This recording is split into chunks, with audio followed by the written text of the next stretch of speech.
고린도후서 10장 1절부터 6절까지입니다. 너희를 대면하면 유순하고 떠나 있으면 너희에 대하여 담대한 나 바울은 이제 그리스도의 온유와 관용으로 친히 너희를 구원하고 또한 우리를 육신에 따라 행하는 자로 여기는 자들에 대하여 내가 담대히 대하는 것 같이 너희와 함께 있을 때에 나로 하여금 이 담대한 태도로 대하지 않게 하기를 구하노라. 우리가 육신으로 행하나 육신에 따라 싸우지 아니하노니 우리의 싸우는 무기는 육신에 속한 것이 아니요 오직 어떤 견고한 진도 무너뜨리는 하나님의 능력이라. 모든 이론을 무너뜨리며 하나님 아는 것을 대적하여 높아진 것을 다 무너뜨리고 모든 생각을 사로잡아 그리스도에게 복종하게 하니 너희의 복종이 온전하게 될 때에 모든 복종하지 않는 것을 벌하려고 준비하는 중에 있노라. 아멘. 기도하겠습니다. 이 시간도 우리의 지식으로는 도무지 알 수 없는 복음의 말씀을 대합니다. 성령께서 함께 하시고 성령 안에서 이 말씀이 의미하는 복음의 참된 싸움이 무엇인가를 깊이 깨닫고 돌아가는 이 시간 되게 해주시옵소서. 예수님 이름으로 기도합니다. 아멘. 3절에 보면은 우리가 육신으로 행하나 육신에 따라 싸우지 아니하노니 이런 말을 바울이 하고 있습니다. 우리가 얼핏 생각을 하면은 육신으로 행한다는 이 말이 바울에게는 어울리지 않는 그런 말로 다가올 수가 있습니다. 지금까지 바울은 계속해서 복음을 얘기하고 있고 또 십자가를 얘기하고 있습니다.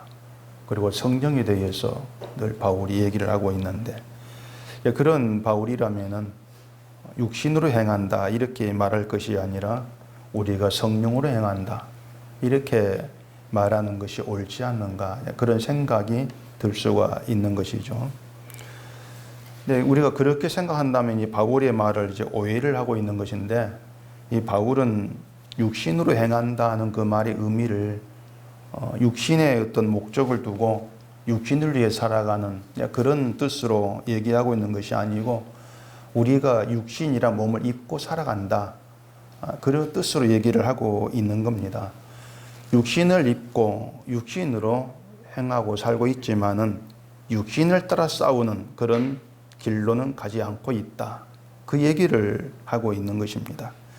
이처럼 바울은 육신을 입고 육신으로 행하는 것하고 육신을 따라 싸우는 것하고 구분해서 지금 얘기를 하고 있다는 겁니다.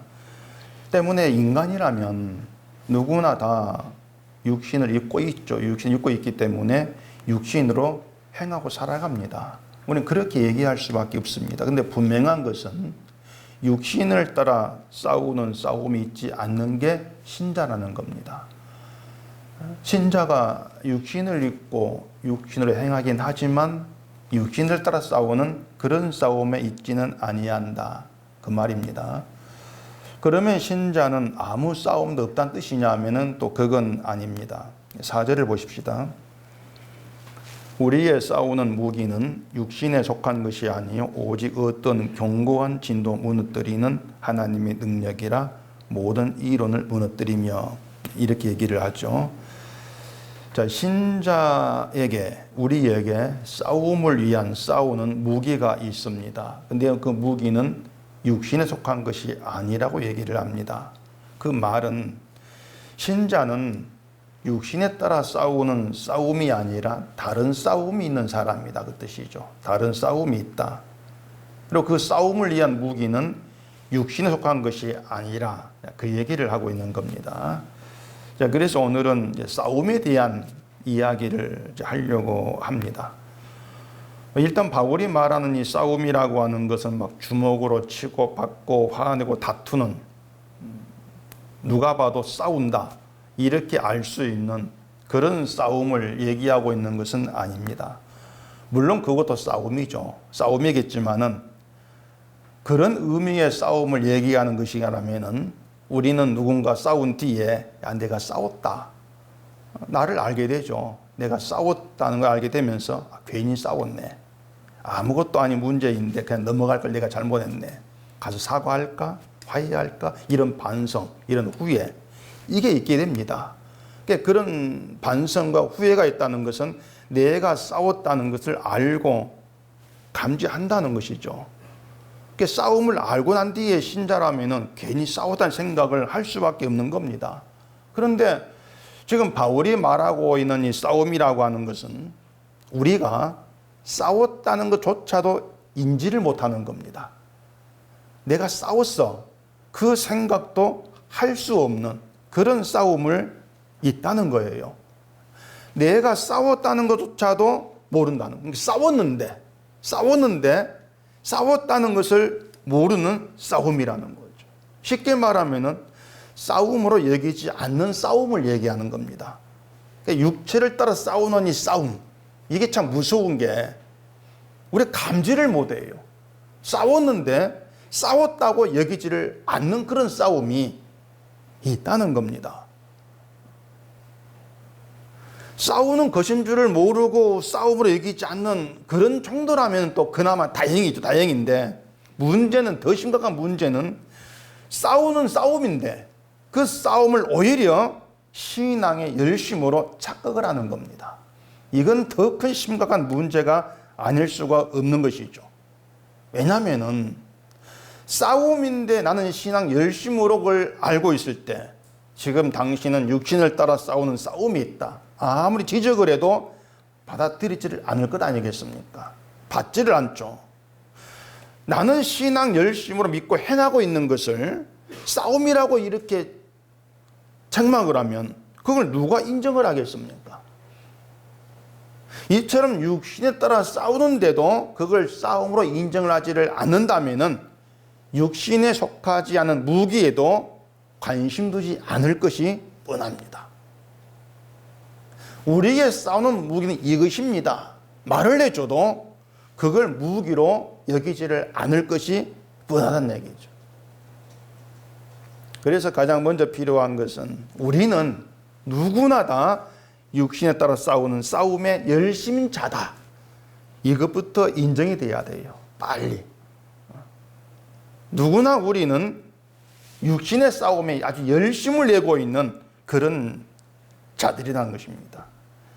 그 싸움이 뭔가 하면 예를 들어서 기독교인들이 이제 신앙생활에 많은 열심을 내지 않습니까? 그 열심히 어떤 헌금이나 기도나 또 전도, 봉사 이런 여러 모습으로 이제 나온단 말입니다. 여러분들이 분명히 아셔야 될 것은 그런 열심 자체가 틀린 것은 아닌 거예요. 내가 헌금에 열심히 있다, 기도에 열심히 있다. 그 열심 자체가 잘못된 건 틀린 건 분명히 아닙니다. 우리가 누군가를 보고 집사님은 참 기도 열심히 있는데 그건 복음이 아닙니다. 그렇게 말할 수 없는 거예요. 근데 복음을 말한다는 사람들 중에 보면은 열심을 내는 것 자체를 아예 복음이 아닌 것으로 마치 그 사람은 행위에 매인 것처럼 이렇게 이해해버리는 그런 경우도 많이 있는데 그건 분명히 잘못 알고 있는 겁니다. 만약 그렇게 되면은 복음은 열심을 내지 않는 것이다. 이런 의미가 되죠. 바꾸어 말하면 그런 것도 복음을 오해하고 복음을 모르는 거예요. 반대로 복음은 열심을 내게 한다. 이런 생각도 할 필요가 없다는 겁니다. 우리가 열심이라는 말을 참 많이 잘못 알고 있는데 여러분 어떤 열심이라는 거에 기준이 있다고 생각합니까? 열심의 기준이 있는 겁니까? 가령 기도에 열심히 있어 이렇게 얘기한다면 어느 정도 기도를 해야 열심히 있다고 그렇게 인정할 수가 있겠냐고 하는 거예요. 기도를 얼만큼 해야. 매일 30분씩 기도하면 열심히 있는 겁니까? 1시간 기도하면 열심히 있는 겁니까? 누구도 기준을 정하지를 못합니다. 그 기준 자체가 아예 없는 거예요. 왜냐하면 우리가 열심이라고 생각하는 모든 것은 상대적입니다. 몽땅 다 상대적인 것이에요. 자, 매일 새벽 기도에 참석해서 1시간씩 기도하는 사람이 있고 일주일에 한두 번 참석해서 10분 기도하는 사람이 있습니다. 두 사람 붙여놓고 있으면 당연히 앞에 사람 매일 참석해서 1시간 기도한 이 사람이 기도에 열심히 인정될 수밖에 없는 거예요. 근데 그것도 하루에 2번씩 기도하는 다른 누군가 나타난다면은 매일 한 번 기도한 사람은 열심히 적은 것으로 또 그렇게 느껴질 수밖에 없는 거죠. 상대적인 것이니까. 그래서 내가 저 사람 이겨야 되겠다. 그런 마음으로 기도 시간 늘린다면은 그게 육신을 따라 싸우는 싸움이라는 겁니다. 내가 저 사람을 이겨서 더 열심히 해서 내 신앙 좋은 것을 보여줘야 되고 인정받아야 되겠다. 그 자체가 싸움에 있는 거예요. 근데 지금 교회는 그걸 육신의 싸움으로 인정치를 않지 않습니까? 신앙의 열심으로 받아들이고 있는 것이지. 그게 지금 현실이라니까요. 그런 열심 있는 교회를 향해서 당신 육신에 따라 싸움이 있어요. 이렇게 얘기할 때 그걸 누가 인정하겠냐고 하는 거예요. 난 열심히 기도하고 있는데 그걸 두고 육신을 따라 싸우는 것이다. 아무도 인정치를 않습니다. 자, 열심히 상대적이라고 했는데 그렇게 오면 우리는 모두가 다 열심히 있다고 할 수가 있는 거예요. 상대적이기 때문에. 한 달에 2번 예배에 참석하는 사람도 한 달에 한 번 참석하는 앞에서는 열심히 있는 게 된단 말입니다. 그렇게 따지면은 결국 모든 사람이 다 열심히 있다 해도 틀린 말은 아니지 않습니까? 단지 우리 어떤 상식과 우리가 알고 있는 지식이 있어가지고 열심히 정도 적어도 이 정도는 돼야지. 그게 우리의 기준이 잡혀있기 때문에 아무리 그래도 한 달에 한두 번 나온 걸 열심히 할 수 있느냐 그냥 부인하려고 하지만은 어떤 열심이라는 그 말 자체를 따지고 오면 그렇게 얘기할 수 있게 되어지는 거예요. 물론 열심을 그렇게 보라는 건 아닙니다. 지금 제가 말씀드리고자 하는 것은 우리가 알고 있는 열심의 의미가 지극히 잘못되었다는 겁니다. 인간 행위가 아닌데 인간 행위의 정도로 열심을 자꾸 평가하려고 하는 그게 잘못됨이 있다고 하는 것이죠. 뒤에 고린도후서 11장을 가보십시다. 11장 2절입니다. 내가 하나님의 열심으로 너희를 위하여 열심을 내노니 내가 너희를 정결한 처녀로 한 남편인 그리스도께 드리려고 중매함이로다. 그러나 나는 뱀이 그 관계로 하와를 미혹한 것 같이 너희 마음이 그리스도를 향하는 진실함과 깨끗함에서 떠나 부패할까 두려워하노라. 자, 여기 바울이 하나님의 열심을 얘기하면서 그 하나님 열심으로 내가 열심을 낸다 이렇게 얘기하죠. 자, 하나님께도 열심이 있고 사도에게도 열심이 있었습니다.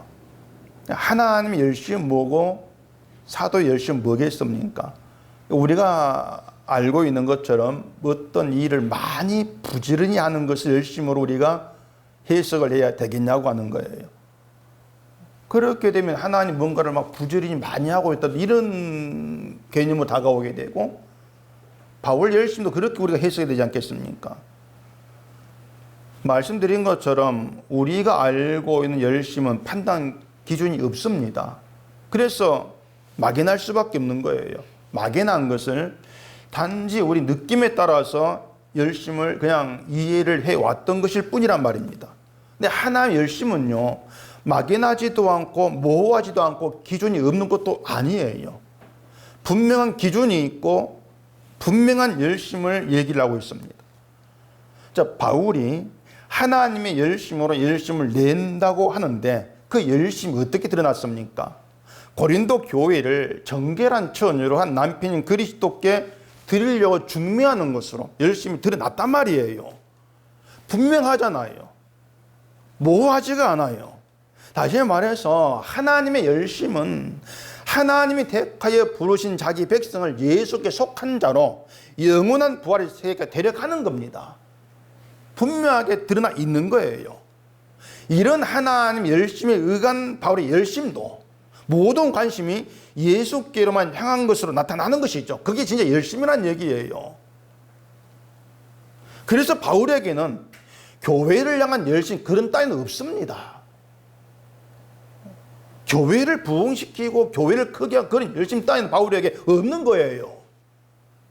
그런 열심 자체가 없어야 신자란 얘기입니다. 이상한 말을 또 한 것 같은데 이상한 말이 아니에요. 자, 다시 얘기할게요. 교회 신자에게는 목사도 물론이에요. 교회를 향한 열심 그런 따위는 없어야 됩니다. 그건 열심이 아니에요.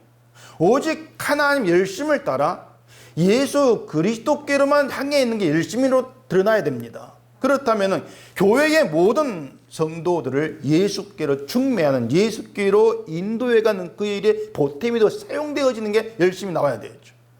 그게 진짜 열심이겠죠. 근데 사람들이 열심을 잘못 일하다 보니까 자꾸 내 열심을 자기 신앙을 증명하기 위한 수단으로 이용해 버린다는 거예요. 내 열심이라고 하는 것을. 그러다 보니까 열심을 가지고 다른 사람과 비교를 합니다. 자, 만약에 사도처럼 열심히 그 예수께로만 향해 있다면 그 열심을 가지고 다른 사도와 비교할 수 있겠습니까? 그 열심 자체가 바울에게 나온 게 아니에요. 하나님의 열심으로, 이 말은 하나님 열심히 바울이 있게 했다 그 말입니다.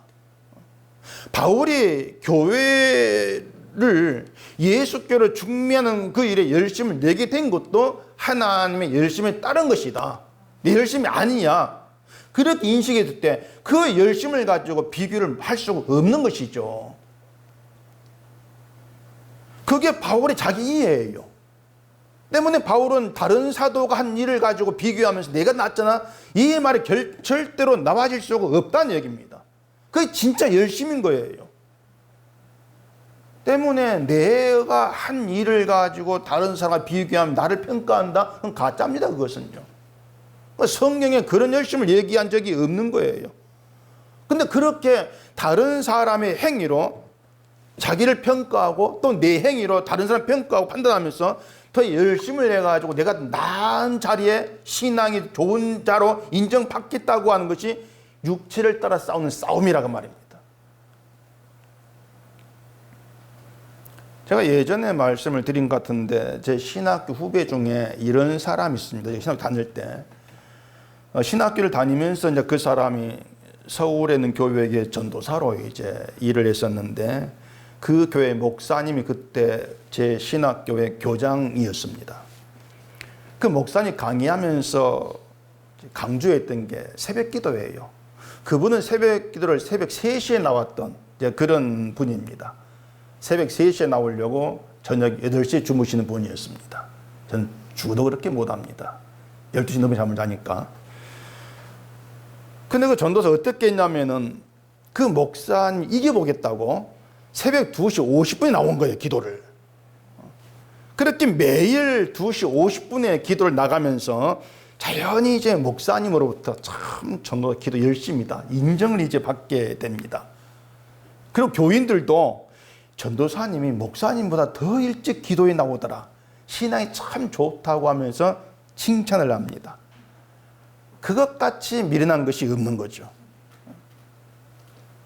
그 전도사가 나중에 어떻게 됐겠습니까? 인정받다 보니까 전도사부터 해가지고 신학교 졸업해서 부목사까지 그 교회 계속 있었던 것입니다. 교회에 있으면서 교인으로부터 신임을 받고, 그러다가 교인들에게 목사님이 험담을 해가지고 반대파를 만들어요. 그렇게 해서 목사님을 쫓아냅니다. 지가 담임 목사가 됩니다. 그리고 나중에는 자기를 추종하는 교회를 데리고 나가서 우리 교단 탈퇴하고 교회를 또 다른 데 세웁니다. 그 전도사가요, 새벽 2시 50분에 나와 기도한 그게 틀린 건 아니에요. 그걸 왜 틀렸다고 합니까? 틀린 것은 목사를 이기기 위한 무기로 기도를 사용했다는 게 틀린 거죠. 근데 이처럼 신앙 행위로 열심으로 알고 있는 것들이 오히려 육신의 자기 싸움에 이기기 위한 무기로 이용되고 있다는 거죠. 기도가 무기로 이용이 되고, 헌금이 무기로 이용이 되고, 뭐 전도, 성기는 모든 것들이 무기로 이용이 된 것이 지금 현실이에요. 종교 현실이죠.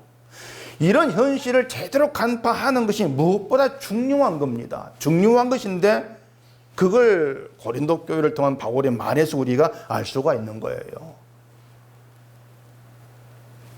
고린도 교회 현실에서 우리 현실과 우리의 잘못됨과 우리의 문제, 우리의 무지함들, 우리가 보지 못하는 것들, 이런 것들을 보고 깨달아야 한다는 것입니다. 그러면 우리가 어떤 싸움이 있어야 되고 어떤 싸움을 하는 자들인가, 이걸 간파를 해야 되죠. 보면 1절, 2절을 보십시다. 너희를 대면하면 유순하고 떠나 있으면 너희에 대하여 담대하나 바울은 이제 그리스도의 온유와 관용으로 친히 너희를 권하고 또한 우리를 육신에 따라 행하는 자로 여기는 자들에 대하여 내가 담대히 대하는 것 같이 너희와 함께 있을 때에 나로 하여금 이 담대한 태도로 대하지 않게 하기를 구하노라.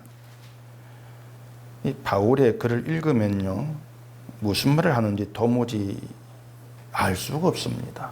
어쩔 땐 그래 저는 그래 짜증이 확 올라온다고. 어려운 내용들이 많아요. 지금 읽은 이 내용도 참 이해하기가 어렵게 되어 있습니다. 더군다나 우리는 그 당시 고린도 교회 사정이나 또 교회와 바울과의 관계, 또 그 관계에 있었던 문제들 우리가 정확히 알지를 못하지 않습니까? 그래서 이 바울이 말하고 있는 의미를 알아간다는 일이 쉽지 않은 건 분명한 사실인 것입니다. 그래도 그 의미를 우리가 조금이나마 알게 되면은요, 야, 이게 그렇게 깊은 뜻이, 이런 감탄을 자아내는 경우가 허다합니다. 있어야 되죠. 그런 점에서 제가 이 고린도 전후서를 강의하면서 어렵지만 나름대로 재미를 제가 얻고 있습니다. 깊이 고민하고 고심하면서 뭔가 무슨 뜻인지 알지를 못할 때는 정말 빛이라고는 하나도 없는 컴컴한 동굴에 갇힌 그런 느낌이 자꾸 들어요. 그러다가 뭔가 조금 실마리를 찾아가게 되어 느낌 들면은 컴컴한 동굴 속에서 뭔가 바늘구멍만한 빛을 발견하면서 희미하게나마 뭔가 실마리 잡게 되고 그 빛이 점점 커져가면서 보게 되는 것들이 조금씩 선명해갈 때, 그때 느끼는 어떤 그 희열과 재미라는 게 있는 겁니다. 저는 이것을 설교의 보상이라 생각을 합니다. 설교하는 자의 보상이다. 제가 아주 간혹 그 미국에 계신 분 이야기를 했는데, 지난주인가에도 했죠. 이분이 제 설교를 들은 소감을 말하면서 자주 사용하는 말이 있습니다.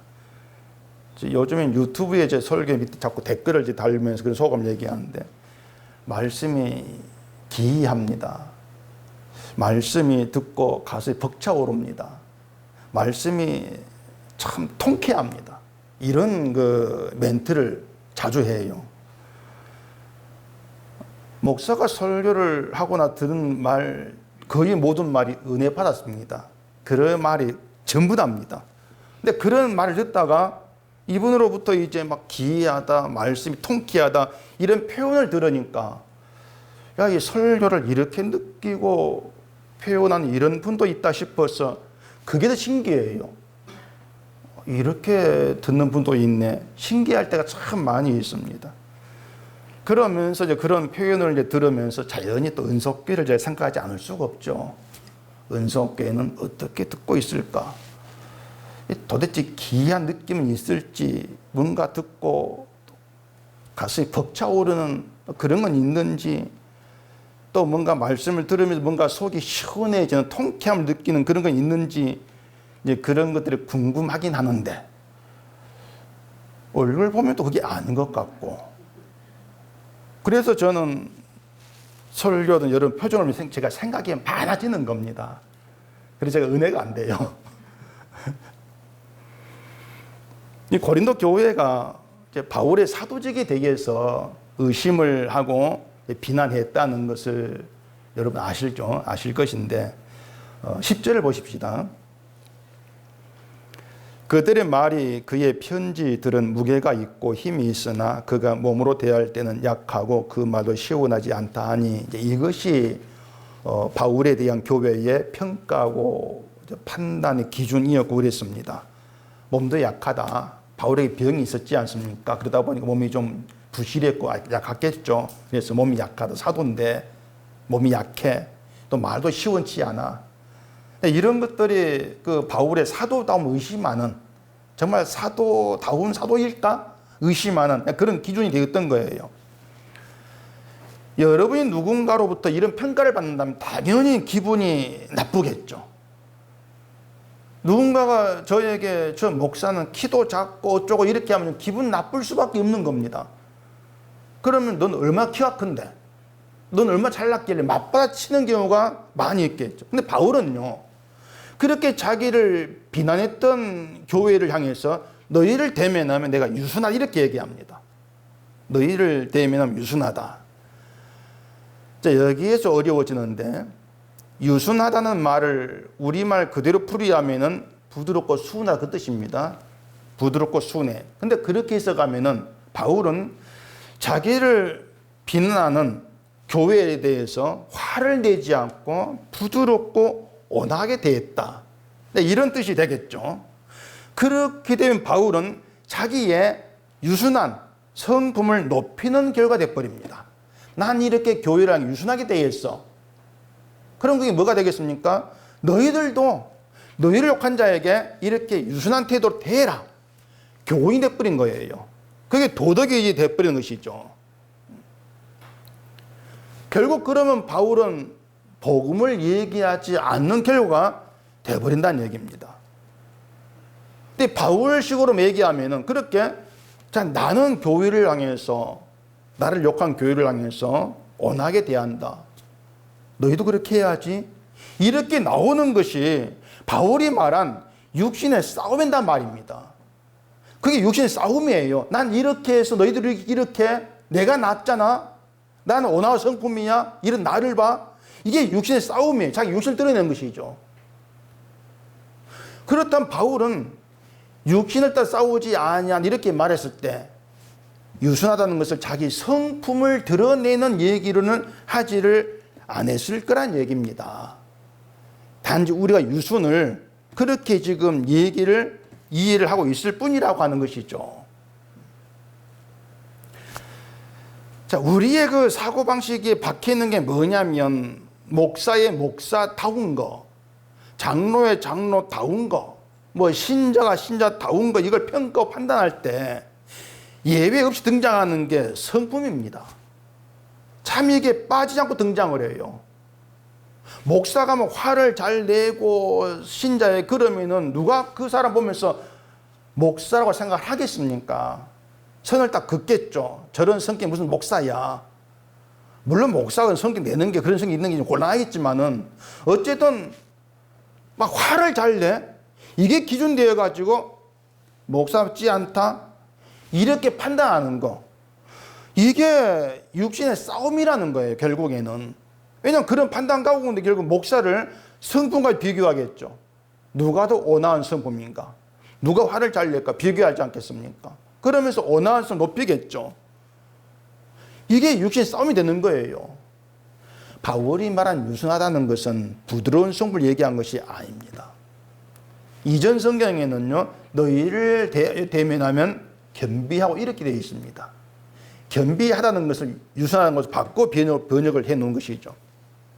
물론 겸비하다는 것 해석을 잘못하면은 인간적인 성품, 겸손 강조가 되버리겠지만은 중요한 것은 성품이 좋아서 유순하거나 겸비한 모습을 지금 보이고 있다는 그런 의미가 아니고 유순할 수밖에 없고 겸비할 수밖에 없는 이유, 그게 있다는 겁니다. 왜 바울이 자기를 비난하는 교회 앞에서 유순할 수밖에 없을까? 왜 겸비할 수밖에 없을까? 그 이유가 있다는 거예요.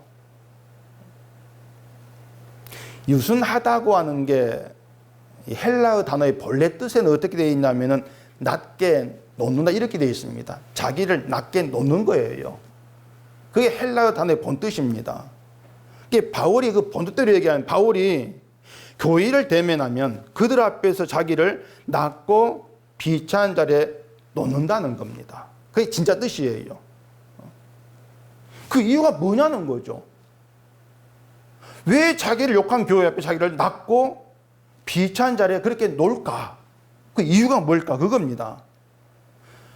바울은 자신에게는 고린도 교회보다 높임을 받아야 될 이유도 조건도 없다는 걸 잘 알고 있었던 거예요.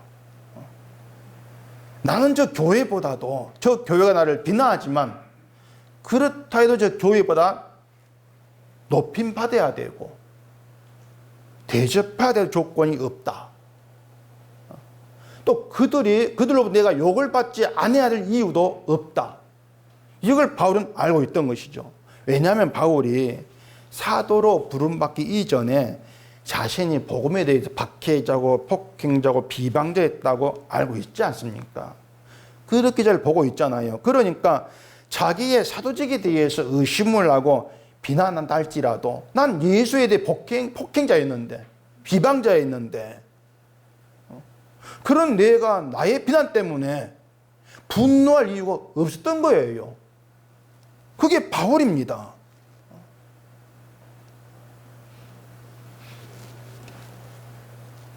그런데도 바울은 자기를 비난한 것을 넘어가지 않습니다. 넘어가지 않고 자기가 사도라는 걸 변호를 합니다.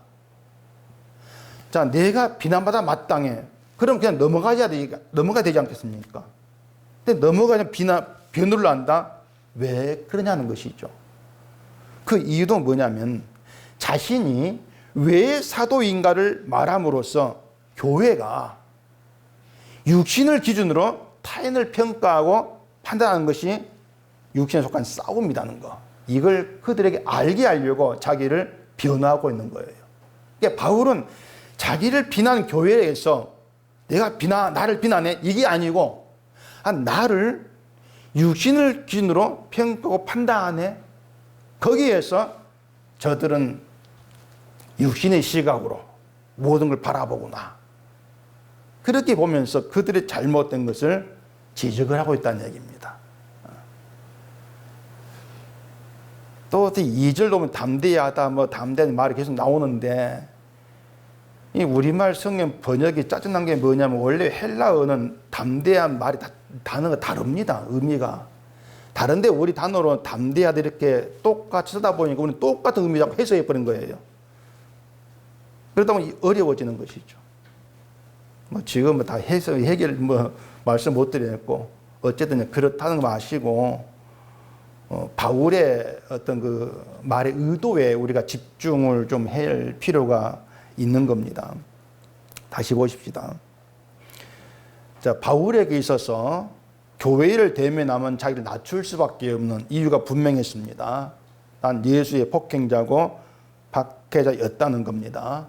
근데 이걸 두고 바울은 과거에 자기 일이 약점이 되어가지고 아무 말도 못하고 있거나 이렇게 또 이해하면 안 되는 겁니다.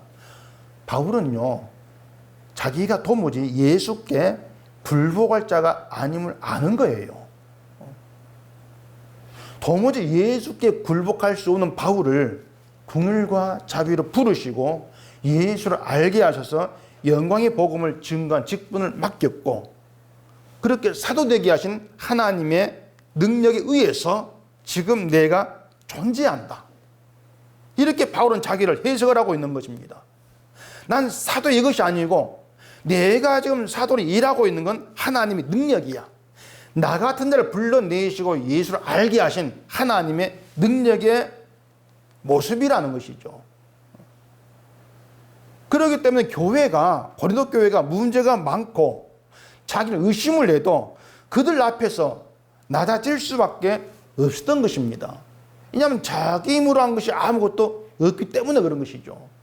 이처럼 바울은 자기가 예수 앞에서 어떤 자인가를 늘 알고 있었고, 그것이 교회를 대면할 때에 유순함으로 자기를 낮추는 모습으로 그렇게 나타났다. 그리 보시면 되는 겁니다. 그리고 이것이 교회를 떠나 있을 때 담대하게 된 거예요. 담대한 것도 우리 그 말로 해석을 하면은 뭐 용기가 있다 이런 뜻인데, 바울은 교회를 떠나 있으면은 그들이 용감했다 이런 의미는 아니란 얘기죠. 고린도후서 7장 16절에 보면은 내가 범사에 너희를 신뢰하게 된 걸 기뻐한다 이런 말이 있습니다. 여기 신뢰라는 그 헬라어 말이 1절 담대하다 말고 같은 단어예요. 같은 단어인데 7장에 신뢰라 말을 하고 오늘 본문이 담대하다 이렇게 말을 이제 번역을 한 것입니다. 한 단어인데 7장과 본문을 다르게 해놓은 것이죠. 우리말의 신뢰와 담대함은 뜻이 다르지 않습니까? 근데 헬라어로는 담대하다는 말에 신뢰 의미가 들어있는 거예요. 신뢰라는 말에 담대 의미가 또 들어있다고 말입니다. 헬라 자꾸 제가 복잡해지니까 저도 못하는데 복잡하니까 쉽게 얘기해 봅시다. 바울이 고린도 교회에 대해서 걱정이 있었겠습니까? 없었겠습니까? 고린도 교회에 걱정이 있었습니다. 바울이. 근데 우리가 예상하는 그런 걱정이 아닌 거예요. 자, 만약 은석교회에 어떤 교인이 그 고린도 교회에 어떤 문제를 그대로 다 막 행한다 이렇게 가정해 보십시다. 그 사람 걱정하는 어떤 걱정을 하겠습니까? 저 사람 저래 가지고 천국 가겠나? 그런 걱정을 하게 될 거라는 얘기는 그다음 구원 문제. 저건 믿음이 없는 건데 저래 가지고 구원 받겠나? 이런 걱정이 있게 될 거라는 얘기입니다.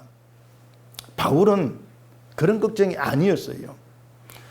고린도후서 2장을 보십시다. 고린도후서 2장 4절입니다. 내가 마음에 큰 눌림과 걱정이 있어 많은 눈물로 너희에게 썼노니 이는 너희로 근심하게 하려 한 것이 아니요 오직 내가 너희를 향하여 넘치는 사랑이 있음을 너희로 알게 하려 함이라. 자, 여기도 분명히 바울에게도 이 교회 때문에 걱정이 있었습니다. 이렇게 교회를 걱정하는 바울이 교회를 떠나 있으면 교회가 정신 차리고 믿음 생활 잘하고 있는지 그런 생각에 많이 염려가 되고 불안하기도 하고 그랬을 것으로 짐작할 수가 있다는 얘기예요. 우리식 걱정이라면은 교회가 문제가 많으니까 그 교회 떠나 있다면은 제대로 하고 있나 불안감, 염려가 있을 거란 얘기죠. 근데 오히려 떠나 있는데 담대했다는 겁니다. 떠나 있는 그들을 신뢰하고 안심했다 그 뜻이에요. 신뢰했다. 멀리 떠나 있는 자식이 막 문제만 이렇게 사고를 치면은 부모는 늘 자식이 염려가 되고 불안한 마음을 지낼 수밖에 없는 겁니다. 그런 인간적 마음을 생각하면은 교회를 걱정하는 바울이 교회를 떠나 있으면은 더 걱정이 되어야 하는데 왜 신뢰했을까? 오히려 무엇이 또 그렇게 만들었을까? 또 이렇게 우리가 생각해 볼 수밖에 없는 거예요. 히브리서 13장 6절에 이런 얘기를 합니다. 그러므로 우리가 담대히 말하되 주는 나를 돕는 이시니 내가 무서워하지 아니하겠노라 사람이 내게 어찌하리요 하노라. 이런 구절이 있습니다. 이 구절에서 신자에게 담대함의 근거는 주가 우리의 도움이시다. 거기 있습니다. 주가 우리의 도움이다. 이게 우리의 담대함의 근거예요. 어떤 일에서도 불안과 염려에 매이지 않고 안심과 평안과 신뢰 가운데 그런 모습으로 나온다는 얘기죠. 왜? 무엇 때문에? 주가 나의 도움이시다. 그 믿음의 가운데 있기 때문에 그렇다는 얘기죠. 자, 바울은 주가 도움이시라고 하는 것을 예수를 받게 하는 박해자의 자리에서 자기를 불러내시고 주를 알게 하시고 사도의 길로 가게 만드신 하나님의 능력에서 몸소 체험을 한 사람이란 말입니다. 주가 도움이라는 것을. 그러니까 바울은 그 사도로 복음을 전하면서 날마다 아니 나 같은 자가 그 생각 가운데에서 주가 도움이시다. 그 체험을 매일같이 한 것이죠. 주가 도움이라는 걸. 그러니까 우리 문제가 뭐냐면 주가 도움이라는 것을 내 환경을 바꾸시는 거. 뭐 코로나 물리치고 다시 편안한 생활로 돌아가게 해주는 이렇게 생각하는데 그게 아니고요. 나 같은 자가 지금도 예수를 주로 고백을 하게 되어지고 뭔가 주의 말씀 가운데에서 주가 나의 구전 사실을 인정하게 되어지고 이런 것 하나하나 가운데에서 이 모든 게 주의 도움 때문이다. 실감되는 게 신자란 말입니다. 내가 만드는 현실이 아니고 주가 나에게 만드는 현실 이렇게 봤을 때에 그 신자에게 날마다 현실은 주의 도움이에요. 그 도움 가운데 있을 때 나만이 도움 가운데 있는 것이 아니고 교회 역시도 주의 도움 가운데 있는 것을 바라본다는 얘기죠. 그렇게 주의 도움 가운데 있기 때문에 신뢰가 되는 거예요. 결국은 뭐냐면 교회를 믿는 게 아닙니다. 교회를 주관하는 주를 믿는 것이죠. 그게 바울의 담대함이고 신뢰함이 근거에 있다는 것이에요. 그게 바울의 믿음의 세계예요. 완전히 육신에서 벗어나 있는 것이죠. 정말 영적인 시각, 영의 세계를 바울은 이렇게 우리에게 얘기를 해주고 있단 말입니다. 그래서 교회를 떠나 있는데, 그 문제 많은 교회를 떠나 있는데 근심이 있는 것이 아니고 담대했더라. 그게 바울의 기준이었고 시각이었고 믿음의 세계였다. 이런 바울 우리가 알고 또 알게 되었지만 우리가 어떤 믿음의 길로 간다는 것이 얼마나 엉터리인지, 정말 이건 가짜고 위선이고 모방이고 흉내내는 것이고 우린 그렇게 우리 자신을 표현할 수밖에 없는 거예요. 그렇게 가짜고 모방이고 위선된 그 길에 있던 나를 하나님께서 붙잡으시고 주관하시면서 지금 이 순간도 십자가를 향한 나의 고백이 나오게 만들어내신다. 지금의 나의 신자됨은 나의 믿음이 아니고 하나님의 놀라운 작품이고 그래서 나의 나됨은 은혜고 기적이다. 이렇게 고백이 나와지는 것이죠. 그게 성령을 따라 사는 거예요. 육신이 아니라. 그런 믿음의 세계에서 서로의 믿음과 비교한다, 자랑을 하고 우월감이 과실이 있고 있을 수가 없습니다. 나와 질 수가 없는 것이죠. 그래서 바울은 교회가 자기의 사도다움을 비난하는 것에서 그 모든 걸 내다보면서 그 얘기를 지금 바울은 하고 있는 것이죠. 바울은요, 바둑의 고수가 옛날 어떤 그 전에 바둑의 그 이름이 뭐고? 세돌? 이세돌. 그 사람 TV 나는 말이 자기는 바둑을 두면서 20수를 내다본다든가 30수를 내다본다든가 이렇게 얘기합니다. 그게 고수예요. 바둑 고수들. 저도 바둑을 몇십 년 좀 놓았는데 기껏 내다봐야 한두 수입니다. 그냥. 이 바울은 어떤 믿음을 얘기할 때에 이건 20수 30수가 아니고 어떤 행위 하나에서 그 밑바닥까지 다 내다보고 있는 거예요. 그러다 보니까 교회가 바울을 비난 한 번 했는데 그 비난 속에서 끈을 밑바닥에서 다 내다보면서 복음이 튀어나오지 않습니까? 이게 바울의 세계라는 것이에요. 그러니 바울의 얘기를 듣고 있어 얼마나 놀랍고 감탄이 되고 우리가 엉터리일 수밖에 없다는, 그걸 인정할 수밖에 없는 것으로 나올 수밖에 없다는, 우리가 이걸 늘 이제 실감하게 될 수밖에 없는 것이죠. 우리가 이런 바울의 믿음의 세계를 실감을 하지를 못하는 것은 우리가 살아가면서 주의 도우심이라는 거, 하나님의 일하심을 실감하지 못하기 때문에 그런 겁니다. 살아가시면서. 우리가 기억해야 될 게 이거예요. 우리가 하나님의 인도하심이라는 거, 또 하나님 일하심을 실감하고 그걸 나의 참 현실로 고백할 수 있는 가장 뚜렷하고 분명한 증거는요, 여러분의 어떤 형편, 환경, 이게 여기에 있는 것이 아니고 예수를 믿을 수 없는 우리가 지금 예수님에 대한 믿음을 고백하게 되어진다는 말, 거기에 있다는 사실부터 분명하셔야 합니다. 이건 정말 중요한 문제인 거예요. 우리가 예수를 믿노라, 그런 고백이 나와지는 것에서 주의 도우심을, 실감을 해야 한다는 것이죠. 그렇게 되면은요, 나 아닌 다른 사람 역시도 주의 도움 아래에 있는 지체로 보게 되어지면서 그 사람의 어떤 육신 조건을 보고 평가하고 판단하지를 않게 되어지는 겁니다. 이게 신자의 다른 싸움이에요. 육신을 보고 평가하지 아니하는 것. 이게 우리 그리스도자들 싸움이라는 거죠. 어려운 문제입니다. 우리는 보이는 것으로서 판단을 합니다. 보이는 것을 현실로 받아들이기 바쁜데 믿음에 대한 주의 도우심을 현실로 인식하면서 그런 시각에 살아가는 어려운 것이에요. 어렵기 때문에 그게 근심이 되는 것이고 주의 도움을 구하게 되는 것이죠. 그런 문제로. 그게 신자인 것입니다. 육신 때문이 아니고 복음의 문제 때문에 근심이 나와지는 거죠.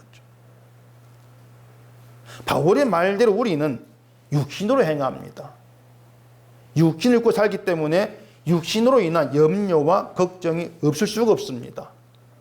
근데 그런 육신을 두고 바울은 오호라 공고한 사람이다. 탄식을 내요. 그런 탄식이 있을 정도로 바울은 육신으로 행한 자기에 대해서 깊은 고민과 생각을 했다는 겁니다. 그냥 사는 게 아니에요. 육신으로 행하면서 늘 죄가 튀어나오는 그런 모습 가운데 고민하고 깊이 생각하기 때문에 오호라 나는 공고한 사람이다. 탄식이 있는 거죠. 그러면서 지금의 예수를 주로 고백하고 믿고 있는 것을 바울 자기 힘이 아니라 열심 때문이 아니라 주의 능력 때문이다. 주의 도심이다. 이렇게 보게 되는 거예요. 이게 복음의 시각에 자기를 보는 것이란 말입니다. 그렇게 복음의 시각에 자기를 보게 되어지면 무엇을 하든지 간에 난 특별해. 그렇게 자기를 판단치를 못해요. 어떤 일을 해도 난 특별하다. 그런 생각이 나올 수가 없는 겁니다. 그런 생각이 나와지지를 않게 되어지는 거. 이게 육신에 따라 싸우는 다른 싸움이다. 그게 신자의 싸움이라는 거죠. 이 싸움 무기는요, 어떤 견고한지도 무너뜨리는 하나님의 능력이라 그래요. 구체적으로 말하면 그리스도입니다. 고린도전서 1장 24절에서 오직 부르심을 받은 자들에게는 유대인이나 헬라인이나 그리스도는 하나님의 능력이요 하나님의 지혜니라 이렇게 얘기했습니다. 결국 바울에게 싸우는 무기는 그리스도예요. 이렇게 말하나 그럴 줄 알았다. 뻔하네 또. 이렇게 반응할지 모르겠는데 바울의 무기는 그리스도입니다. 우리의 싸움에도 무기는 그리스도입니다. 이제 여러분들이 반드시 알고 계셔야 될 중요한 것은 신자인 우리의 싸움이 어떤 것이냐. 앞에서 말씀드린 바로 그 내용입니다. 육신의 싸움이 아닌 다른 싸움은 항상 높아지고자 하는 우리의 생각이 십자가 앞에 굴복되는 것입니다. 그게 우리의 싸움이 되어야 돼요. 이 싸움 무기는 그리스도죠. 그렇다면 우리의 싸움의 대상이 누구겠습니까? 바로 여러분 자신들입니다. 언제나 높아지고 싶어하는 나 자신, 여러분 자신이 싸움의 대상입니다. 그렇게 높아지려고 하는 나를 굴복하게 하는 분이 그리스도입니다. 굴복시키는 분이. 왜냐하면 우리가 예수 그리스도 앞에 서게 되어지면 드러나는 것은요, 높아져야 될 그럴 가치가 없고 자격도 없고 이유도 없다는 겁니다. 늘 그게 드러나게 되어 있습니다. 예수님 앞에서 우리는 죄로 인해 저주받을 자로 드러나는 것, 이것밖에는 없는 겁니다. 이렇게 저주라는 절망에 있는 나의 모든 죄를 대신 지고 죽으신 예수님을 인해서 우리는 빛에 붙들려 있게 되어진 것이죠. 이게 복음인데, 이게 복음이에요. 이 복음이 이론으로만 머물게 되어진다면 그 이론은 우리에게 어떤 모습으로 나와지겠습니까? 결국은요, 복음을 안다는 거, 예수를 안다는 것이 과시가 돼요. 또 내가 아는 것이 다른 사람에 대한 판단과 평가가 돼버리는 거예요. 넌 이것도 모르네? 그런 판단이 나오게 되는 겁니다. 결국 그것이 복음이 이론으로 머문 것이고 그 이론이 육체의 싸움으로 나타나지는 그런 현실이 된다고 하는 것입니다. 4절부터 다시 보십시다. 우리의 싸우는 무기는 육신에 속한 것이 아니 오직 어떠한 견고한 자도 무너뜨리는 하나님의 능력이라. 모든 이 이론을 무너뜨리며 하나님 아는 것을 대적하여 높아진 것을 다 무너뜨리고 모든 생각을 사로잡아 그리스도에게 복종하게 하니 너희의 복종이 온전하게 될 때에 모든 복종하지 않는 것을 벌하려고 준비한 중에 있노라. 바울이 교회에 복음을 전했고 교회가 복음을 받아들였는데 문제는 복음이 이론으로만 머물러 있는 겁니다. 복음이 이론으로 머물러 있다고 증거는 바울을 육신을 기준으로 평가하고 비난했다. 그게 증거였던 거예요. 복음은 이론, 생각으로 머물러 있는 것이 아닙니다. 복음에는 능력이 있고 말씀이죠. 살아 움직입니다. 그 능력이 우리의 실생활에서 나타나지는 것이 분명히 있는 겁니다. 복음이 생활 나타난다 그러면 그것을 우리는 자꾸 선행으로 연결해서 끄집어내려고 하는데 선행으로 나오는 게 복음의 능력이 아니고 예수께 복종하게 되는 것, 이렇게 바울은 얘기하고 있는 거예요. 그 예수께 복종하는 게 뭐냐면은 내가 높아지고자 하는 게 없게 되어진다는 얘기입니다. 그러니까 내가 주께 복종된다는 것이 뭐냐면 내가 주님 앞에서 높아질 가치가 없는 자로 드러나는 거예요. 그렇게 내가 나를 인정하게 되어지는 거, 내가 부인되어지는, 이게 예수께 복종하게 되어진단 말입니다. 내가 뭔가 행한 복종이 아니란 것이에요. 예수님의 십자가 피 앞에서 저주받을 자로 나와지게 되어지는 거, 그게 복종이란 말입니다. 교회는 바로 이런 싸움을 함께하는 신자로 모이는 겁니다. 그 싸움에 있는 신자로 서로 바라보면서 누가 믿음이 좋은가 싸우는 그런 싸움이 아니에요. 우리 자신을 십자가 원수로 보면서 교회의 모든 지체들 가운데에서 나를 가장 낮은 자로 굴복시키는 거, 이게 복음의 능력입니다. 그게 우리의 싸운 무게 되는 거예요. 복음이 우리로 하여금 모든 성도보다 낮은 자로 굴복시켜내는 능력이라는 것이죠. 그렇게 복음은 우리에게 증거로 드러나게 되어진단 말입니다. 근데 이런 복음이 이론에 머물러 있지 않고 실생활의 능력으로 나타나지는 복음의 행함이다. 복음이 행하는 것이다. 그렇게 생각하면 돼요. 근데 이런 말들을 교회가 얼마나 이해를 하겠습니까? 저는 이해 못할 거라고 봅니다. 왜냐하면 육신을 따라 싸우는 싸움에 너무 익숙해져 있습니다. 그 싸움을 신앙 열심으로 너무 깊이 오해하고 있기 때문에 이런 바울의 말들을 도무지 이해를 못하는 게 당연할 거예요.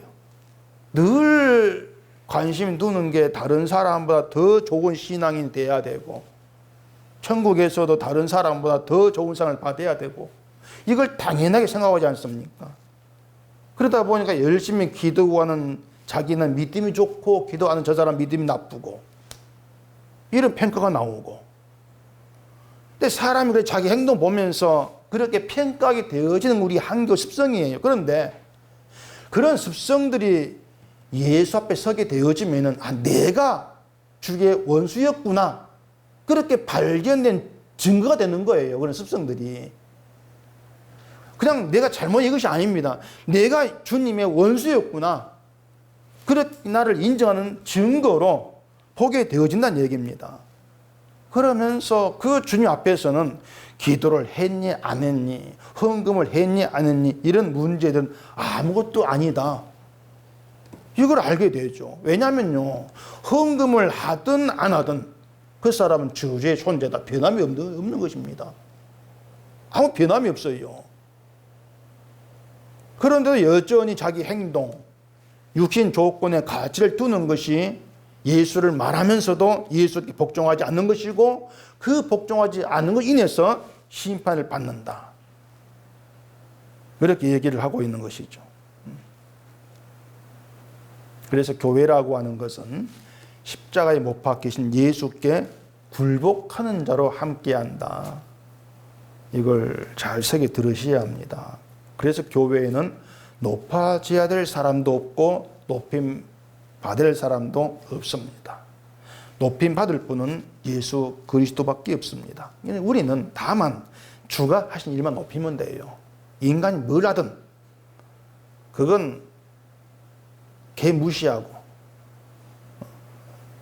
무시한다고 해서 그건 아무것도 아니야 막 겉으로 막 그렇게 하라는 게 아니고 높이지 말란 것이에요. 높이지 마시고 주님이 하신 일 그것만 자랑이 되고 그것만 높이시면 돼요.